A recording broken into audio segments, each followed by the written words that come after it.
오늘 미가서 1장 말씀을 통해서 말씀을 깨닫는 지혜와 응답받는 기도의 은총이 우리가 넘치게 될 줄로 믿습니다. 우리가 이제 어제 요나서를 마치고 오늘 미가서로 들어갑니다. 요나는 굉장히 유명한 이야기였죠. 물고기 뱃속에 3일간을 있다가 회개하고 나와서 복음을 전했더니 니느웨의 한 도시가 뒤집어졌죠. 자, 유명한 요나 이야기를 읽었는데 오늘부터는 미가는 잘 알려지지 않은 선지자예요. 그죠?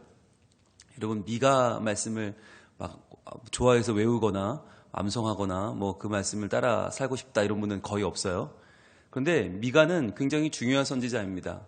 왜냐하면 이 미가가 살던 이 시대가 굉장히 이 스펙타클한 시대고 하나님 말씀이 정말 필요했던 시대고 또 이 시대가 지금 우리의 시대와 맞닿아 있어요. 그리고 이 미가라고 하는 이름 뜻이 미가라고 하는 사람이 굉장히 흔한 이름이거든요. 그 당시에 요즘으로 치면 뭐 철수 영희처럼 흔한 이름인데 미가야 같은 이름인데요. 미가라는 이름은 누가 하나님 같은 신이냐 이런 뜻이거든요. 미가야, 누가 하나님 같냐, 하나님 같은 분이 없다라는 뜻이거든요. 미가야. 근데 미가라는 이름이 그만큼 흔하다는 거, 구약에 보면 약 14명 정도가 미가가 나와요. 미가야가 나오는데 아무나 쓰던 이름, 흔한 이름이란 말은 뭐냐면 누구나 미가가 될 수 있다는 거예요. 우리도 누구나 미가가 될 수 있다. 즉 그 말은 우리도 누구나 하나님의 말씀을 받을 수 있고 또 그 말씀을 전하는 사람이 될 수 있다. 그 말씀은 나를 위한 말씀이다 라고 하는 거예요. 그래서 이스라엘 사람들이 미가 선지자의 예언을 읽을 때에는 이것은 나에게 주시는 하나님 말씀이다 이렇게 읽거든요. 그리고 이 미가 선지자는 자기의 이름, 미가라고 하는 이름을 활용해서도 하나님 말씀을 전했던 사람이에요. 이 미가는 언어학적으로 아주 뛰어난 사람인데 우리로 말하면 언어 유희, 영어로는 워드 플레이에 아주 강한 사람입니다. 그래서 말을 이렇게 바꾸고 저렇게 바꾸면서 굉장히 사람들에게 이해가 쉽게 갈 수 있도록 그렇게 말을 했던 사람인데 오늘 한번 볼게요. 미가 7장으로 한번 가볼게요. 마지막 장이죠. 미가 7장 18절. 미가 7장 18절에 보시면 이렇게 시작을 해요. 주와 같은 신이 어디 있으리까? 자, 우리 밑줄 한번 쳐볼까요? 주와 같은 신이 어디 있으리까? 이게 미가야예요. 미가야. 즉 미가는 자기의 이름을 활용해서도 하나님 말씀을 증거하는 사람입니다. 주와 같은 신이 어디 있으리까? 자, 미가 7장 18절에 바로 미가라는 뜻인데 한번 이제 1장으로 돌아와 봅니다. 그렇다면 이 미가가 그럼 언제적 사람인가? 1절을 볼게요. 유다의 왕들 요담과 아하스와 히스기야 시대에 모레셋 사람 미가에게 임한 여호와의 말씀 곧 사마리아와 예루살렘에 관한 묵시라 그랬습니다. 유다의 왕들 요담, 아하스, 히스기야 시대. 자, 이 시대가 북이스라엘로 치면 이때가 이제 유명한 호세아, 아모스 이런 분들이 활동하던 시대예요. 여로보암 2세 시대고 그리고 히스기야 시대로 넘어오면 이때가 이제 이사야가 완전히 남쪽에서는 굉장히 유명하게 말씀을 전하던 그때거든요. 그러니까 이 미가는 요담, 아하스, 히스기야 시대 그 중에서도 또 히스기야 시대 중심으로 말씀을 전했던 사람이라고 보시면 될 것 같고요. 이사야가 굉장히 유명한 선지자였기 때문에 미가가 동시대에 좀 밀리는 경향은 있지만 그러나 미가도 굉장히 중요한 선지자였다는 거죠. 오죽하면 이스라엘 사람들, 유대인들이 그 미가라는 선지자가 전했던 말씀을 굉장히 잘 알고 있었다라고 하는 것이 어디 나오냐면 약 100년 후에 있었던 이 예레미야 시대에 나와요. 예레미야가 말씀을 증거하는데 그 예레미야의 말씀이 굉장히 적나라했잖아요. 곧 너희 유다가 망할 것이다. 이스라엘처럼 너희도 똑같이 망한다. 그러니까 정신 차려라.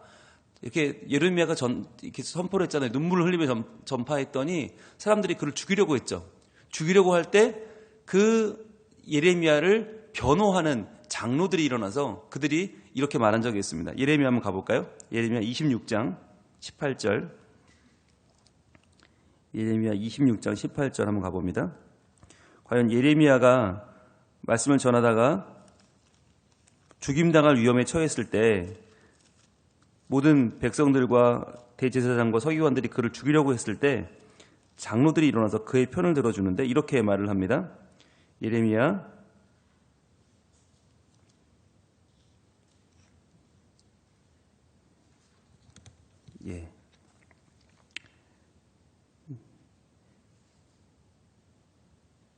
우리 같이 한번 읽어볼까요? 시작.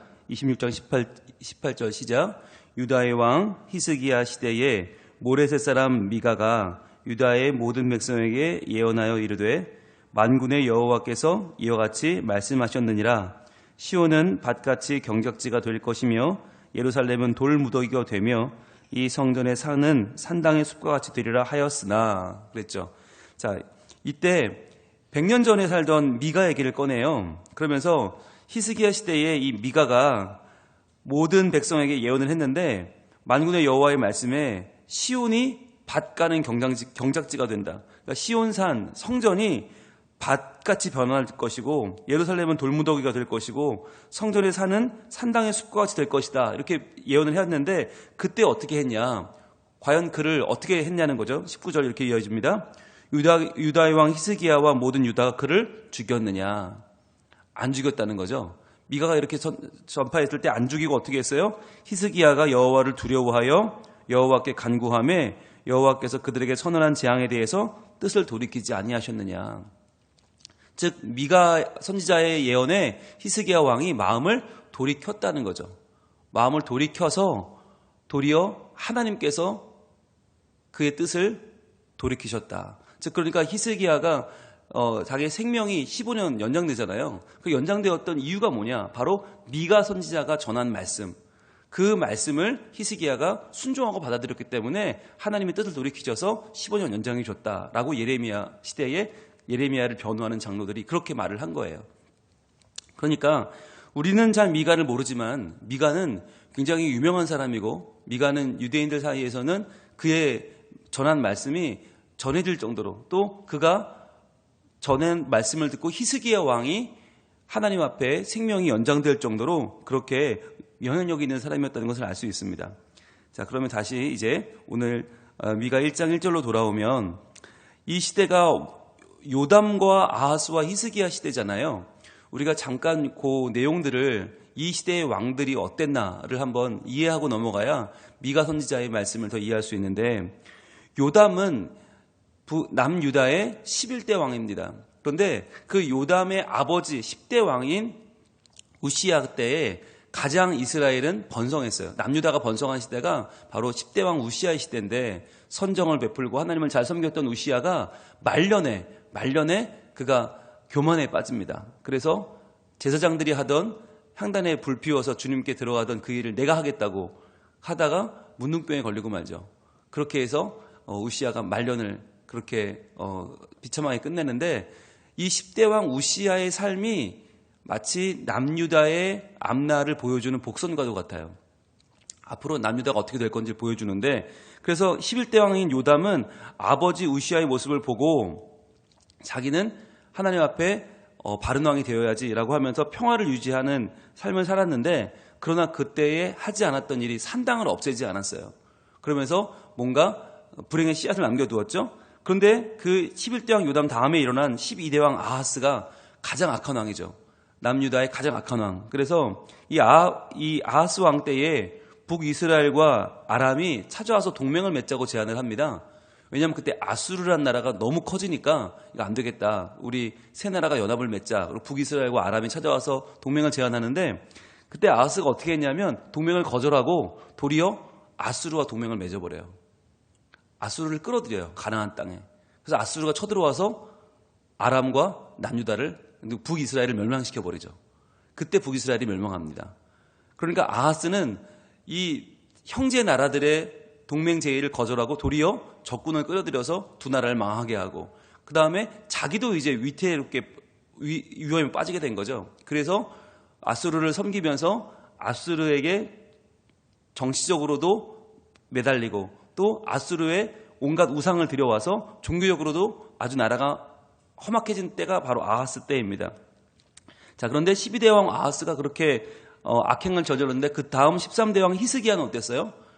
아버지 때의 악행을 보고 정신을 차렸죠. 그래서 히스기야는 정치적으로도 독립의 길을 갔습니다. 그때 마침 이 아수르의 디글랏 빌레셋이라는 왕이 아주 강한 왕인데 그 왕이 죽고 살마네셀이라는 왕이 다시 올라오거든요. 그러니까 이 격변을 틈타서 히스기야는 아수르와의 정치적인 관계를 버리고 그 다음에 종교적으로도 독립을 추구합니다.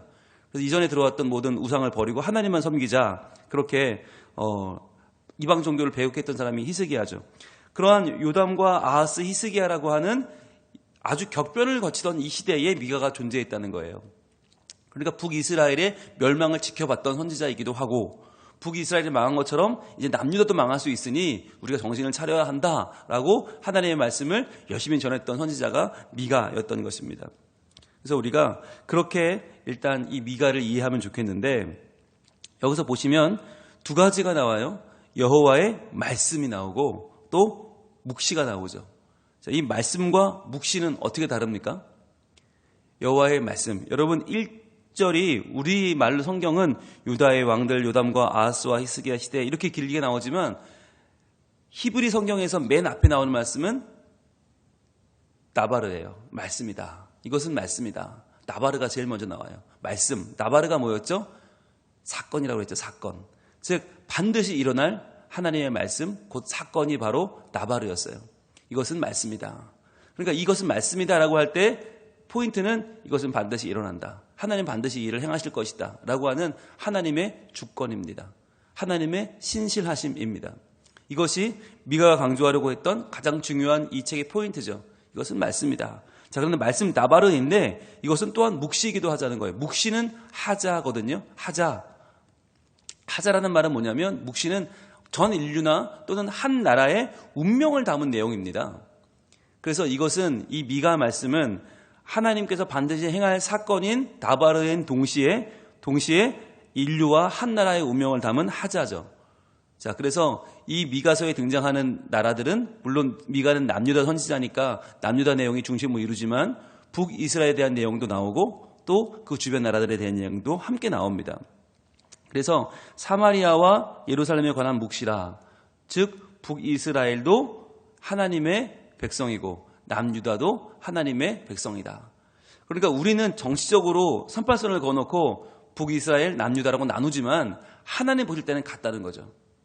하나님 보실 때는 이 둘은 형제이고 같은 하나의 민족이라는 거예요. 그래서 북이스라엘을 망하게 만든 아하스가 하나님 앞에 벌을 받은 이유가 있는 거죠. 이게 정치적으로 볼 때는 남의 나라 망한 게 무슨 상관이 있어요. 그런데 이것이 하나님의 품 안에 있는 한 민족으로 볼 때는 같은 민족이 같은 나라를 망하게 만든 죄라는 거죠. 그것을 지금 강조하고 있습니다. 2절입니다. 백성들아 너희는 다 들을지어다. 자, 들을지어다. 이 말이 뭐예요? 샤마으죠. 우리가 여러 번 봤던 들어라. 샤마으는 듣고 이해하고 순종하라는 뜻이죠. 들을지어다. 자, 그리고 백성들만 들어요? 아니죠. 땅과 거기에 있는 모든 것들아 자세히 들을지어다. 즉 여기서 지금 선포하고 있는 하나님의 말씀은 남유다와 북이스라엘만 해당되는 게 아니고 땅과 거기에 있는 모든 것, 모든 나라들이 함께 들어야 한다는 거예요. 왜 그런가? 주 여호와께서 너희에게 대하여 증언하시되, 즉 주 여호와께서 너희에게 대하여 증언하신다. 노란색 드시고 표시해 보세요. 주 여호와는 어떤 분이에요? 너희에 대하여 증언하시는 분이죠. 근데 증언하신다는 말이 뭐예요? 이게 증인이 된단 말이에요. 증인이 된다.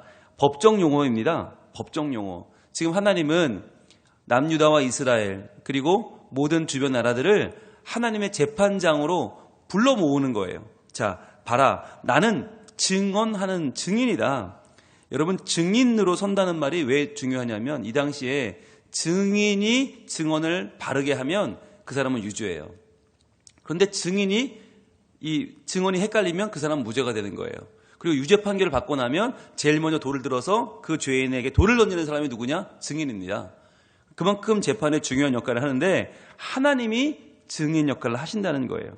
곧 주께서 성전에서 그리하실 것이니라. 여기서 말하는 성전의 원어를 찾아보니까 그냥 성전이 아니고 그의 거룩한 궁전이에요. 그의 거룩한 궁전. 그러니까 이 땅에 세워놓은 솔로몬의 궁전이 아니고 솔로몬의 성전이 아니고 하늘에 있는 하나님의 처소를 말하는 겁니다. 거기서 친히 하나님이 증언하실 것이다. 즉 이 땅을 초월하는 하늘의 재판이 열리는 거죠. 거기 하나님의 증인이 되어주시고, 동일한 말이 또 나오는데 3절은 여호와께서 그의 처소에서 나오시고, 자, 그의 처소, 하늘의 높은 궁전에 나오신다는 거죠. 강림하사 이 땅으로 내려오셔서 땅의 높은 곳을 밟으실 것이다. 자, 땅의 높은 곳을 밟는 사람은 누구입니까? 증인입니까? 심판자입니까? 심판자입니다. 즉 하나님은 증인인 동시에 심판자예요. 하나님은 재판장인 거예요. 이 재판의 증인이며 동시에 이 재판을 하나님이 통치하시는 분이다 라고 하는 거죠. 그래서 친히 강림하셔서 높은 곳을 밟으시는데 땅의 높은 곳, 높다는 말, 이 말이 여기서 원어를 찾아보면 산당이거든요. 산당. 즉 인간이 하나님 아니라 자기의 욕망을 섬기기 위해 만든 산당, 높은 곳에 있는 산당 같은 의미인데요. 그렇게 보면 하나님은 인간의 욕심과 교만 그리고 인간의 힘을 밟으신다는 거죠. 이 당시에 남유다도 그렇고 북이스라엘도 여로보암 2세 시대 가장 강력한 시대였고 또 남유다는 아하스 시대 이제 적들을 다 물리치고 우리가 최고의 부유함을 누리던 그 시대예요. 그러니까 인간의 눈으로 보면 높아진 때에 그러나 하나님은 높은 곳을 밟으신다는 거죠. 그러면서 하나님의 이제 심판을 예언하는데 4절에 그 아래에서 산들이 높고 골짜기들이 갈라지기를 불 앞에 밀초 같고 비탈로 쏟아지는 물 같을 것이니 그랬어요. 하나님의 분노, 하나님의 심판 앞에서는 산들이 녹아내린다. 녹는다는 것이 선지자들의 이 예언에서는 항상 뭘 표현하냐면 인간의 멸망입니다. 인간이 죽는 것을 산들이 녹는다고 표현하고요. 골짜기들은 갈라진다. 예, 갈라지고 나면 어떻게 그 밑으로 빠져버리겠죠.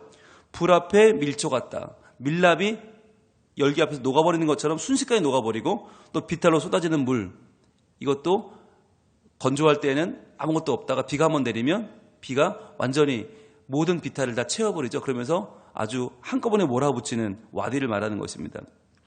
그렇게 한꺼번에 몰아칠 것이니 5절 이는 다 야곱의 허물로 말미암음이요 이스라엘 족속의 죄로 말미암음이니라. 여기서 말할 때 야곱이라고 할 때는 이 전체 이스라엘 백성을 다 말하는 것이라고 볼 수 있고요. 이스라엘 족속 다시 한번 반복하는 거죠. 근데 그들의 허물과 죄가 뭐냐면 바로 야곱의 허물이 무엇이냐? 사마리아가 아니냐? 유다의 산당이 무엇이냐? 예루살렘이 아니냐? 즉 북이스라엘의 수도인 사마리아 그리고 남유다의 수도인 예루살렘 이 둘이 이 당시 사람들에게는 뭐였어요? 자랑거리였어요. 최고의 자랑거리이자 최고의 우리에게는 가장 의지할 만한 것이 사마리아였고 예루살렘이었어요. 그런데 이것이 뭐라고 말하는 거예요? 야곱의 허물이고 유다의 산당이 되어버렸다. 즉 너희의 자랑거리가 하나님 앞에서는 이게 허물거리가 되었고 이게 하나님 믿지 않고 우상을 섬기는 산당이 되어버렸다.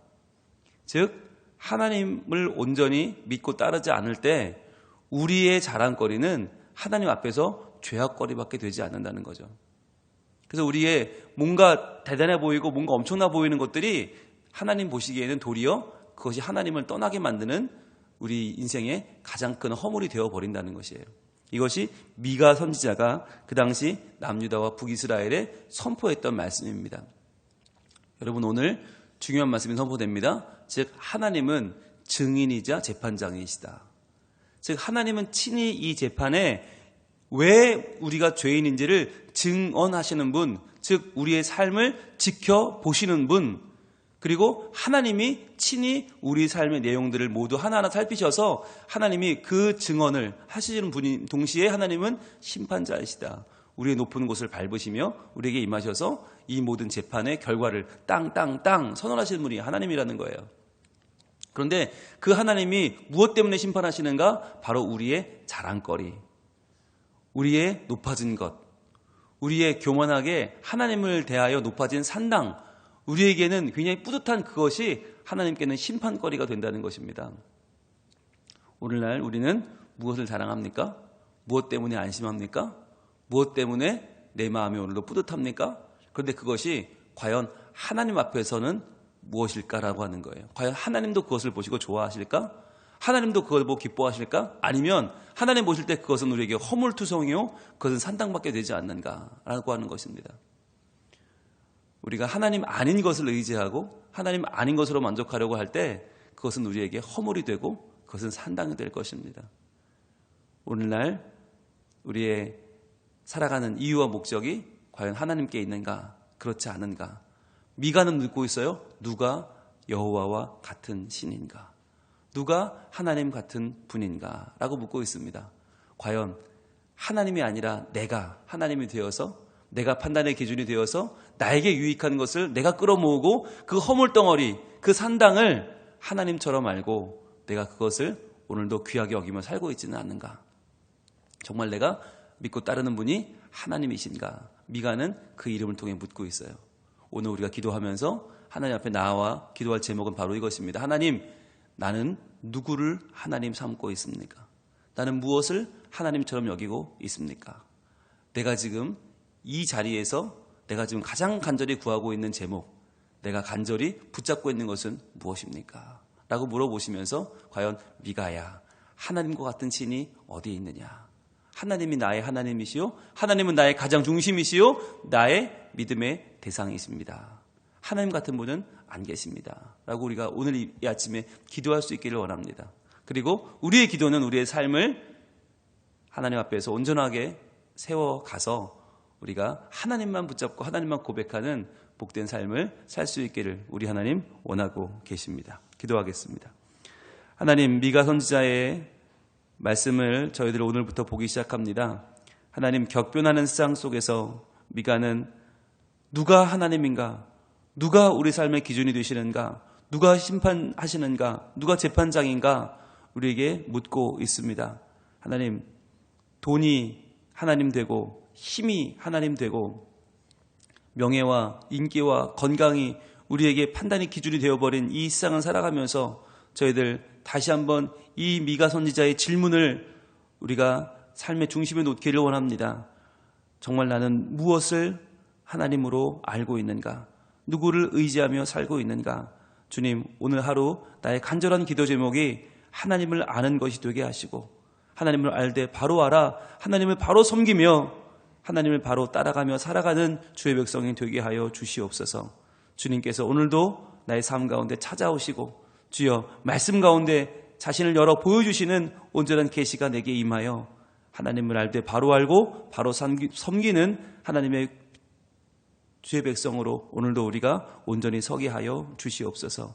주여, 이 아침에 가지고 나온 기도 제목 하나님 알고 계시오니 주님께서 그 간절한 기도 제목에 응답하여 주시되 저희들이 하나님을 더 알고 하나님을 온전히 의지하고 하나님을 붙잡으며 경외하며 살아가는 주의 백성으로 우리를 붙잡아 주시옵소서. 예수님 이름으로 기도합니다. 아멘.